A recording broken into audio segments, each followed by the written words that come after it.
Olá, você já deve ter ouvido falar um pouco sobre o jogo de xadrez, que muitas vezes é associado à matemática e ao raciocínio lógico. Hoje vamos falar um pouco sobre suas regras e o movimento das peças, bem como problemas envolvendo a matemática e este jogo. O peão, por exemplo, se move uma ou duas casas no primeiro movimento e captura apenas nas diagonais. Posteriormente ao primeiro movimento, ele se move apenas de uma em uma casa. Já o cavalo se move em L de 3 casas, pulando sobre outras peças, ou seja, ele é a única peça que passa sobre outras.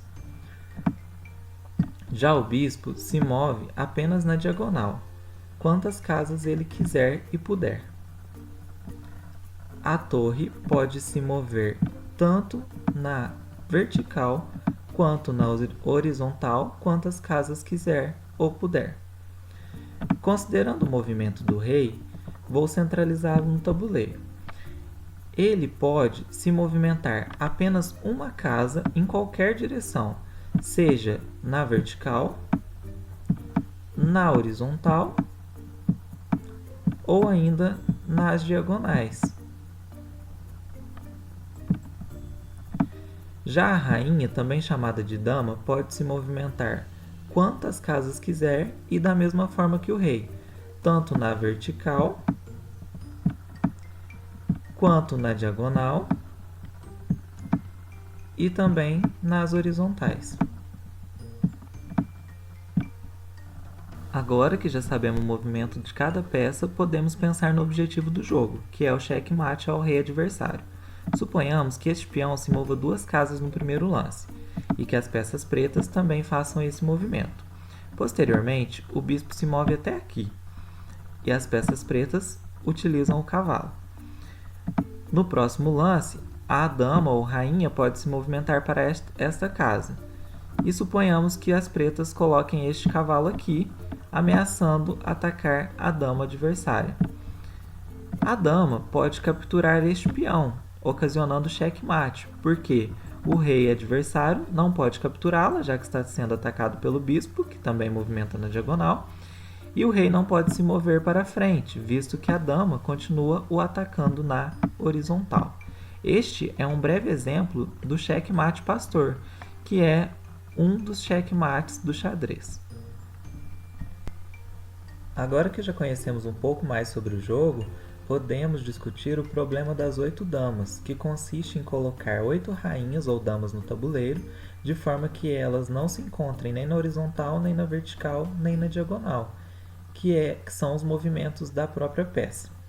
Assim, colocando uma primeira dama em A2 e outra em B4, depois C6, D8, E3, F1, G7 e H5, notamos que elas não se encontram nem na vertical, nem na horizontal e nem na diagonal.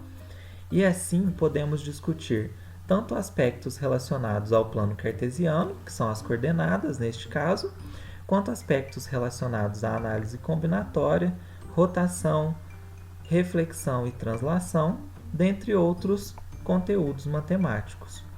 Além disso, pode-se propor ao aluno, em qualquer nível escolar, que ele tente realizar este desafio para compreender tanto aspectos relacionados à direcionalidade no próprio jogo de xadrez, quanto a estes conteúdos matemáticos. Em outro momento, podemos pensar no desafio das 8 torres. Note que as 8 torres estão colocadas aqui no tabuleiro de modo que elas não se cruzam na horizontal e nem na vertical. Nas diagonais, elas podem se encontrar, já que o movimento delas permite isso. Neste caso, considerando a primeira torre colocada, em A8, notamos que ela pode se movimentar tanto na vertical quanto na horizontal sem capturar nenhuma outra torre. Assim, na primeira fileira ela tinha 8 opções de casas para ser colocada. Já a segunda torre, que está localizada em B6, também pode se movimentar na horizontal e na vertical, como mostramos aqui. Entretanto, ela não poderia ser colocada em B8, ou seja, anula-se uma casa em que ela poderia ser colocada, já que elas se capturariam. Isso ocorre a seguir com a terceira, quarta, quinta, sexta, sétima e oitava torres, já que elas não podem se cruzar dessa forma.